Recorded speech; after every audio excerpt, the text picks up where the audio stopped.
Just, for the sake of morbid curiosity, if any of you have that as a trait the way I do, here is the bare minimum, which is what I am usually working with, of setting up a studio. I have the spot to put the phone, which overlooks where I'm going to be sitting, and the laptop, and yeah, I'll put the rest of the dirty dishes actually in the sink so you don't have to see them on the video. But that's it. That tiny little amount of space is all you need to make a YouTube video. All right, let's get on to the actual video. All right. So, next in our exploration of Dragon Magazine 262 from 1999, searching for more small races to bring up to date, and after our interactions with both the Gripply and the Kaitine from the same article, we come to the Ravenkin. Once again, coming from AD&D 2nd edition, we will come across class and level restrictions, which we will ignore, as well as ability score restrictions, which, again, we will ignore. Using what is slowly becoming our usual format at this point, what are listed as special advantages and special disadvantages, we will transfer to traits. But before all of that, let's get the general description and see if there's anything we can use or change in there to bring this ancient beastie into the realm of 5e/2024. Ravenkin, and this is quoting from the original article, Ravenkin are avian humanoids, although they are not humanoid, native to the Ravenloft, copyright, campaign setting, and are described fully in the Ravenloft Monstrous Compendium Appendix 1. Ability score adjustments. Ravenkin are highly intelligent, gaining a +2 bonus to their intelligence score. However, their small size and hollow bones give them a -1 penalty to their strength and constitution scores. Hit dice. Player character Ravenkin receive hit dice by class. That's good. That means we don't have to do anything extra with them. Alignment. Ravenkin tend toward neutral good. PC Ravenkin may be of any alignment. Okay, that works. Natural armor class 6. This is the AD&D 2nd edition standard, using the THACO system, which is nobody uses it anymore. Ravenkin cannot wear armor. A rough generalization of converting the 2nd edition THACO armor system into 5e is to take the numbers 0 to 20 and reverse them.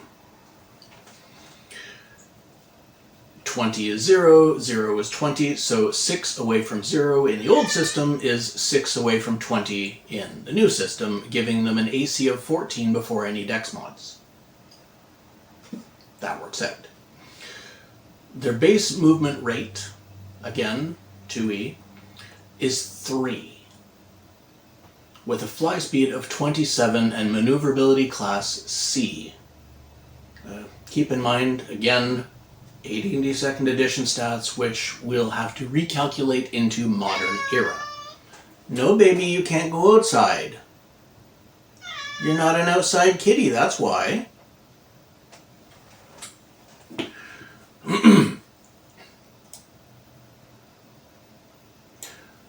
Background. Ravenkin are primarily found in the Demiplane of Dread, Ravenloft. They look, although it is likely they originate somewhere else, probably on Oerth, which is the Greyhawk campaign setting. They look like exceptionally large ravens, with a wingspan of 5 feet. That's rather short for a bird that stands at 4 feet. We can mark that up to 8 feet for the wingspan, which would match the scale of birds roughly the same size, like an Andean condor or a harpy eagle. But they ornament themselves with jewelry to distinguish themselves from common birds. They can manipulate items in their claws and even hold a weapon. They eat insects, berries, and carrion. They can live over 100 years, and an individual's age is used as a title with their name, such as Karika 2 Moons or Shriaka 50 Autumns. Most Ravenkin have limited spell-using ability, but PCs who become warriors, the 2nd edition version of fighters, or rogues must give up that ability to advance in their chosen profession. I'll say let's leave that to whatever class they decide to play, just because they have an affinity or limitation generally as a species does not affect individual volition. Humans in D&D have limited spell-using abilities. So do orcs, so do elves, so do dwarves, etc. But individuals both exceed and fall below general statistics. All an average means is somewhere in the middle. Languages. Ravenkin speak Ravenkin and Common, and can also communicate with normal crows and ravens, which allows them to gather information about the movements of evil in the land. Alright, that works, we can leave it in. Maybe add to it a little bit. Though they are not mighty warriors, Ravenkin show a ferocity and dedication in combat that is formidable to many larger races. They fight courageously, valuing the lives of others above their own. Good for flavor text. No mechanical upshot. I like that there's a lot of useful information in there. Just nothing specific about tribe or flock as it would be, or family, or society in general. On the upside, we have figured out the formula for translating 2nd Ed, AC, and movement into 5e at least. Special advantages. Ravenkin can fly at a movement rate of 27 with a maneuverability class of C. They're very slow on the ground, moving at a rate of 3. Okay, so movement in 2nd edition works out to 3 movement in 2nd edition works out to 10 speed in 5e. 27 fly speed will call roughly 40 or somewhere in the vicinity of that. And maneuverability class we will scrap entirely. We don't use that anymore. If you want something like that, there's the flight mechanics system I developed and described in a previous video. So there's that. But maneuverability classes for flying creatures don't exist anymore. Or if they do, they're seldom, if ever, used. Ravenkin can attack with their beaks, inflicting only 1d3 points of damage, but hitting an opponent's eyes on a natural roll of 19 or 20. Such hits blind the affected eye, causing an opponent's attacks to be at a -2 until the eye is healed with a heal or regeneration spell. A second eye hit completely blinds the opponent. Strength bonuses and hit and damage do not apply to beak attacks. Now, I like this idea, but I'm going to change 3 things. I'll give them a d4 instead of a d3. It's easier than cutting a d6 in half. Just roll a different dice. I'll let them attack with their beaks and or claws, because crow and raven talons are sharp. They are useful. And as in almost every video, I now have to turn something off that automatically turns itself on and annoys me.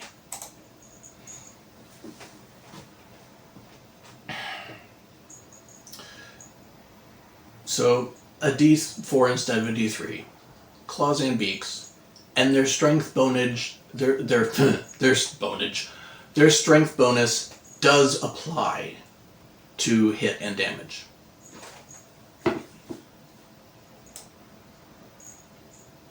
Ravenkin can also use weapons in their claws. A Ravenkin can wield a small weapon in one claw or a medium weapon in two claws.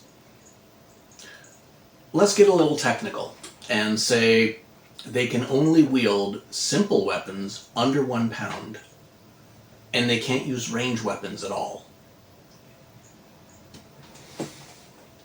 Keen senses of the keen senses of the Ravenkin give them a +2 bonus to their surprise rolls. This is fair. We can find a way to use it. We'll mix it into the traits somehow. Special disadvantages. Because of the awkwardness of using a weapon in both claws, Ravenkin attacking with a medium-sized weapon suffer a -2 penalty. Ravenkin cannot use large weapons, and they cannot use bows, crossbows, or other weapons that require 2 hands. And they cannot throw weapons effectively. And we've already covered this with their weapon use, so we can scrap this part. Monstrous traits. Appearance and carrion diet. Since these have no mechanical effect, we can scrap them too. Superstitions. Ravenkin show little fear in the face of Ravenloft's numerous horrors, but they are particularly superstitious about atmospheric phenomenon involving the moon, such as halos or rainbows around the moon. Again, no mechanical upshot. Being superstitious about the moon makes for good flavor text, but makes no real difference in playing one. Weapon proficiencies. Dagger, knife, and javelin. This has got to be a typo or an editing error, since the javelin is a thrown weapon which they're not supposed to be able to use anyway.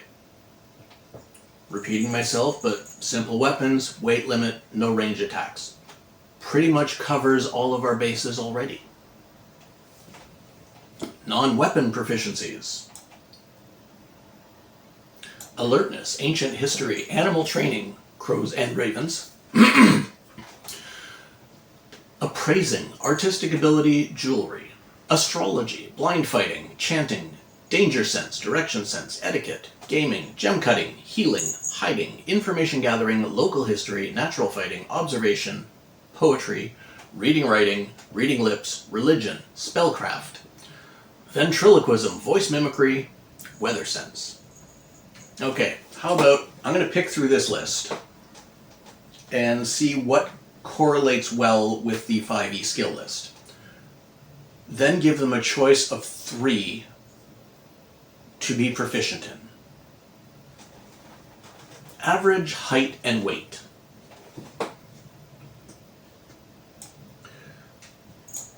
(42 plus 1d6 inches height, 45 plus 2d6 pounds. Okay, at roughly 4 feet tall, with a wingspan of 8 feet, marked from the original 5 feet. A bird that's roughly 4 feet tall and capable of flying should weigh 35 pounds would be the absolute maximum for this to physically be able to fly. Maybe as little as 20 pounds, so we'll call it 20 plus 1d12 pounds. Starting age, 20 plus 1d4. Maximum age range, 125 plus 3d20. So we know they can live up to 185 years. That's good information to have. Average maximum age, 157. They reach middle age at 62, old age at 83, and are venerable after 125. So, with the changes that we've made so far and updating it to 5e 2024 standard, what does the Ravenkin stat block look like now? Let me show you.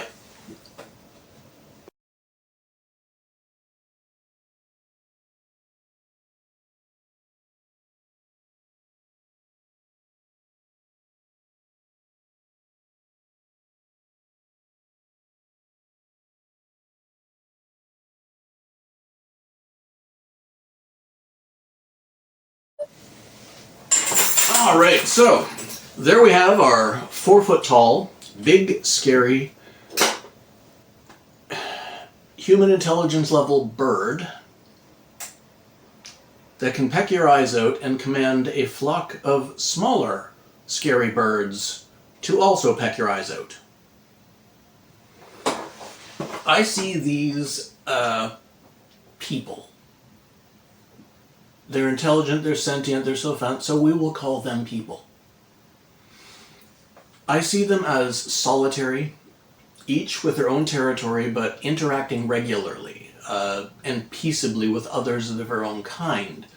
Maybe meeting seasonally to exchange news, find mates, discuss boundary and territory disputes, or to work toward common purpose and make bigger decisions that affect all of them equally. I can also imagine each one individually commanding a large flock of crows, ravens, or other corvids, the way we as humans used to use hunting dogs in the past, as well as using the birds to relay messages to their neighbors and kin. I might end up designing an encounter around them, but what's your opinion? Is this something as a DM that you would allow as a playable race in one of your games? As a player, is this something that you'd want to build a character around? Let me know what you think. Tell me if I got anything wrong or if I forgot anything. And as always, like, share, comment, and subscribe. And I'll talk to you next time.